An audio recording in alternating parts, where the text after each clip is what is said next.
ବହୁତ ବର୍ଷ ପୂର୍ବରୁ ଗୋଟିଏ ସୁନ୍ଦର ଗାଁ ପାଖରେ ଥିଲା ଏକ ବଡ଼ ଜଙ୍ଗଲ। ସେହି ଜଙ୍ଗଲରେ ନାନା ପ୍ରକାରର ପଶୁ ପକ୍ଷୀ ରହୁଥିଲେ। ସକାଳେ ପକ୍ଷୀମାନଙ୍କର କୁହୁ କୁହୁ ଶବ୍ଦରେ ଜଙ୍ଗଲ ମନୋହର ଲାଗୁଥିଲା। ନଦୀର ପାଣି ଚମକୁଥିଲା, ଗଛ ଗୁଡ଼ିକ ପବନରେ ହଲୁଥିଲା ଓ ମାଙ୍କଡ଼ମାନେ ଡାଳରୁ ଡାଳକୁ ଝୁଲି ଖେଳୁଥିଲେ। ଜଙ୍ଗଲରେ ଥିଲେ ଦୁଇ ଜଣ ବହୁତ ଭଲ ବନ୍ଧୁ, ଏକ ଖର୍ଷକ ଚିକୁ ଓ ଏକ ଶ୍ୟାଲ ମଣ୍ଟୁ। ଚିକୁ ଥିଲା ଭଲ ମନର, ଶାନ୍ତ ଓ ସାହାଯ୍ୟକାରୀ। ଜଙ୍ଗଲରେ କାହାରି ସମସ୍ୟା ହେଲେ ସେ ସାହାଯ୍ୟ କରୁଥିଲା। କେବେ ପକ୍ଷୀର ଛୁଆ ବର୍ଷାରୁ ପଡ଼ିଗଲେ ସେ ଉଠାଇ ଦେଉଥିଲା, କେବେ କଇଁଛ ରାସ୍ତା ଭୁଲିଗଲେ ସେ ରାସ୍ତା ଦେଖାଉଥିଲା। କିନ୍ତୁ ମଣ୍ଟୁ ଥିଲା ଟିକିଏ ଚତୁର ଓ ସ୍ୱାର୍ଥପର। ସେ ନିଜ ଲାଭ ବିଷୟରେ ଅଧିକ ଭାବୁଥିଲା। ତଥାପି ସେ ଚିକୁ ସହିତ ସବୁବେଳେ ଘୁରୁଥିଲା, ଖେଳୁଥିଲା ଓ ଫଳ ଖାଉଥିଲା। ଗୋଟେ ଦିନ ସକାଳେ ଦୁହେଁ ନଦୀ ପାଖରେ ବସିଥିଲେ। ଆକାଶରେ ଧଳା ମେଘ ଭାସୁଥିଲା। ଚିକୁ ଖୁସିରେ କହିଲା, ମଣ୍ଟୁ, ଆଜି ପବନ କେତେ ଥଣ୍ଡା ଲାଗୁଛି। ମଣ୍ଟୁ ହସି କହିଲା, ହଁ, ଏମିତି ଦିନରେ ଜଙ୍ଗଲ ଘୂରିବାର ମଜା ଅଲଗା। ହଠାତ୍ ଗଛ ଉପରୁ ମିଟୁ ପକ୍ଷୀ ଉଡ଼ି ଆସି କହିଲା, ଶୁଣିଛ କି, ଜଙ୍ଗଲରେ ଗଭୀର ଭାଗରେ ବହୁତ ମିଠା ଆମ୍ବ ହୋଇଛି। ମଣ୍ଟୁର ଆଖି ଚମକି ଉଠିଲା। ସତେ କି? ତେବେ ଆମେ ଆଜି ସେଠାକୁ ଯିବା। ଚିକୁ ଟିକିଏ ଭୟ ପାଇଲା, କିନ୍ତୁ ସେଠାରେ ଭାଲୁ ଓ ବନ୍ୟ ପଶୁ ରହନ୍ତି ବୋଲି ଶୁଣିଛି। ମଣ୍ଟୁ ଛାତି ଫୁଲେଇ କହିଲା, ତୁ କାହିଁକି ଡରୁଛୁ? ମୁଁ ତୋ ସହିତ ଅଛି। ବିପଦ ଆସିଲେ ମୁଁ ତୋତେ ବଞ୍ଚାଇଦେବି। ଚିକୁ ହସିଦେଲା। ସେ ନିଜ ବନ୍ଧୁ ଉପରେ ବହୁତ ଭରସା କରୁଥିଲା। କିଛି ସମୟ ପରେ ଦୁହେଁ ଜଙ୍ଗଲ ଗଭୀରକୁ ଗଲେ। ରାସ୍ତାରେ ସେମାନେ ବହୁତ ସୁନ୍ଦର ଦୃଶ୍ୟ ଦେଖିଲେ। ମୟୂର ନାଚୁଥିଲା, ହରିଣମାନେ ଦୌଡ଼ୁଥିଲେ ଓ ଗଛରେ ପକ୍ଷୀମାନେ ରହୁଥିଲେ। ମଣ୍ଟୁ ଗଛରୁ ଆମ୍ବ ଛିଣ୍ଡାଇ ଖାଇ କହିଲା, ଏତେ ମିଠା ଆମ୍ବ ମୁଁ କେବେ ଖାଇନଥିଲି। ଚିକୁ ହସି କହିଲା, ସତରେ ଏତେ ସ୍ୱାଦିଷ୍ଟ? ସେମାନେ ଖାଇ ଖାଇ ଭିତରକୁ ଚାଲିଗଲେ। କିନ୍ତୁ ଧୀରେ ଧୀରେ ଜଙ୍ଗଲ ଭୟଙ୍କର ଲାଗିବାକୁ ଲାଗିଲା। ଚାରିପାଖ ଅନ୍ଧାର ହେଉଥିଲା। ପକ୍ଷୀମାନଙ୍କ ଶବ୍ଦ ମଧ୍ୟ ଶୁଣାଯାଉଥିଲା। ଚିକୁ ଧୀରେ କହିଲା, ମଣ୍ଟୁ, ଆମେ ଫେରିବା କି? ମୋତେ ଭୟ ଲାଗୁଛି। ହଠାତ୍ ଜଙ୍ଗଲରେ ଗଛପତ୍ର ହଲିଗଲା। ମଣ୍ଟୁ କହିଲା, ଆଉ ଟିକେ ଆଗକୁ ଯିବା, ତାପରେ ଫେରିବା। ଗୋଟିଏ କଳା ଭାଲୁ ଗଛ ପଛରୁ ବାହାରିଲା। ତା ଆଖି ଲାଲ ଥିଲା, ସେ ବହୁତ ରାଗି ଦେଖାଯାଉଥିଲା। ଚିକୁ ଭୟରେ କମ୍ପିବାକୁ ଲାଗିଲା। ମଣ୍ଟୁ, ଆମେ କ'ଣ କରିବା?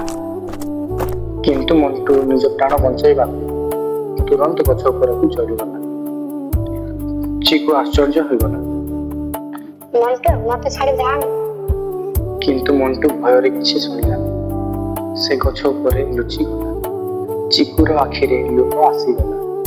ସେ ଭାବିଲା ଯେ ବନ୍ଧୁ ସବୁବେଳେ ବଡ଼ ବଡ଼ କଥା କହୁଥିଲା, ସେ ଆଜି ମୋତେ ଏକା ଛାଡ଼ି ଦେଇ ଚାଲିଗଲା।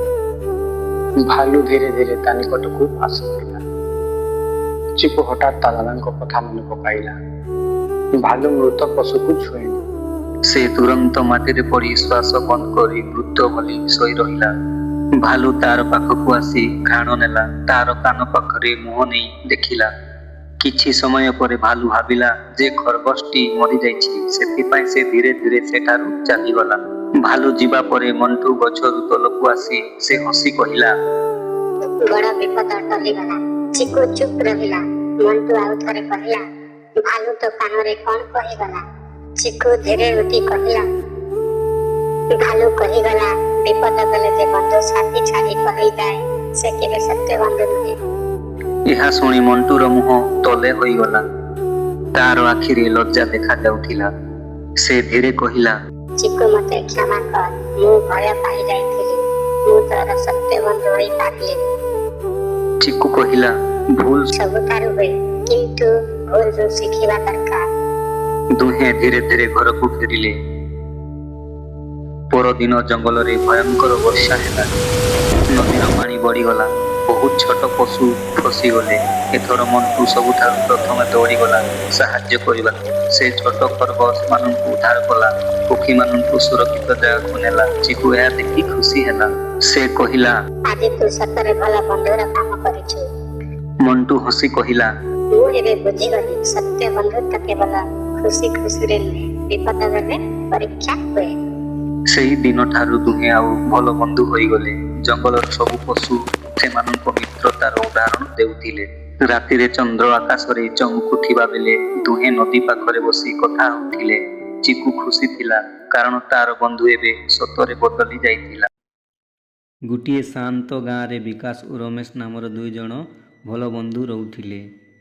ସେମାନେ ଦୁହେଁ ଛୋଟବେଳୁ ସାଙ୍ଗେ ସାଙ୍ଗେ ଖେଳୁଥିଲେ, ପଢ଼ୁଥିଲେ ଓ ଯେକୌଣସି କାମରେ ସହଯୋଗ କରୁଥିଲେ। ଗାଁରେ ସବୁ ଲୋକମାନେ କହୁଥିଲେ ଏପରି ବନ୍ଧୁତ୍ୱ ଦୁର୍ଲଭ। ବିକାଶ ଭଲ ମନ, ସହାୟକ ଓ ସାହସୀ ଥିଲା। ରମେଶ ବୁଦ୍ଧିମାନ ଥିଲା, କିନ୍ତୁ କେବେ କେବେ ନିଜ ସୁରକ୍ଷାକୁ ଅଧିକ ମୂଲ୍ୟ ଦେଉଥିଲା। ଦିନେ ସେମାନେ ଭାବିଲେ, ଆଜି ଚାଲ ଜଙ୍ଗଲକୁ ବୁଲିଯିବା। ସେଠାରେ ନୂଆ କିଛି ଦେଖିବାକୁ ମିଳିବ। ଦୁହେଁ ଖୁସିରେ ଗଲେ। ରାସ୍ତାରେ ହସି ମଜା କରି ଗୀତ ଗାଇ ଗଛମାନଙ୍କର ସୁନ୍ଦର ଦୃଶ୍ୟ ଉପଭୋଗ କରୁଥିଲେ। ଜଙ୍ଗଲରେ ପ୍ରବେଶ କରିବା ପରେ ସେମାନେ ବହୁତ ରଙ୍ଗ ବେରଙ୍ଗ ପକ୍ଷୀ, ହରିଣ ଓ ଖେଳୁଥିବା ବାନରମାନଙ୍କୁ ଦେଖିଲେ। ଦୁହେଁ ବହୁତ ଖୁସିରେ ସବୁ ଦେଖୁଥିଲେ। ହଠାତ୍ ସାମ୍ନାରୁ ଗୋଟିଏ ବଡ଼ ଭାଲୁଟିଏ ଆସିଲା। ସେମାନଙ୍କର ହୃଦୟ ଭୟରେ ଜୋରରେ ଧଡ଼କିଲା। ରମେଶ, ଯିଏ ସଦା ବୁଦ୍ଧିକୁ ଅଧିକ ଭାବୁଥିଲା, ତୁରନ୍ତ ଏକ ଉଚ୍ଚ ଗଛକୁ ଚଢ଼ିଲା। ସେ ନିଜକୁ ସୁରକ୍ଷାକୁ ପ୍ରଥମେ ଭାବିଲା। କିନ୍ତୁ ବିକାଶ ଗଛ ଚଢ଼ିବାକୁ ଜାଣିନଥିଲା।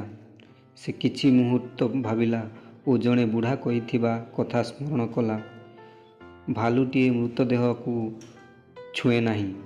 ତେଣୁ ସେ ଧୀରେ ଧୀରେ ଜମିନକୁ ପଡ଼ି ନିଶ୍ୱାସ ବନ୍ଦ କରି ମୃତକ ଭାବରେ ଶୋଇ ରହିଲା।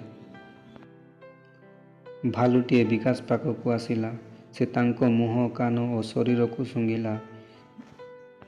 ବିକାଶର ହୃଦୟ ଭୟରେ କମ୍ପିଥିଲା, କିନ୍ତୁ ସେ ଚାଲିଲା ନାହିଁ। ଶେଷରେ ଭାଲୁଟିଏ ଭାବିଲା ଏହା ମରିଗଲା ଓ ଧୀରେ ଧୀରେ ସେଠାରୁ ଚାଲିଗଲା। ବିପଦ କଟିଗଲା ପରେ ରମେଶ ଗଛରୁ ଓହ୍ଲାଇଲା। ସେ ହସିକି ପଚାରିଲା, ଭାଲୁଟିଏ ତୋ କାନରେ କ'ଣ କହିଲା ବୋଲି? ବିକାଶ ହାଲୁକା ହସି କହିଲା, ସେ କହିଲା, ସତ୍ୟକାର ବନ୍ଧୁ ବିପଦ ବେଳେ ସାଙ୍ଗକୁ ଛାଡ଼ି ପଳାଏ ନାହିଁ। ରମେଶ ମୁଣ୍ଡକୁ ଲମାଇଲା। ସେ ଅତ୍ୟନ୍ତ ଲଜ୍ଜାରେ ପଡ଼ିଲା। ସେ ବୁଝିଗଲା, ବନ୍ଧୁତ୍ୱ କେବଳ ଖୁସିରେ ସାଙ୍ଗ ହେବାର ନୁହେଁ, ଦୁଃଖ ଓ ବିପଦରେ ସାଥି ଦେବାର ତାହାର ମୂଲ୍ୟ ଅଛି। ବନ୍ଧୁ। ସେହି ଦିନଠାରୁ ରମେଶ ପ୍ରତିଜ୍ଞା କଲା ଯେ ମୁଁ କେବେ ବିପଦ ବେଳେ ବନ୍ଧୁକୁ ଛାଡ଼ିବି ନାହିଁ। ସତ୍ୟକାର ବନ୍ଧୁତ୍ୱର ମାନ ଏଥିରେ।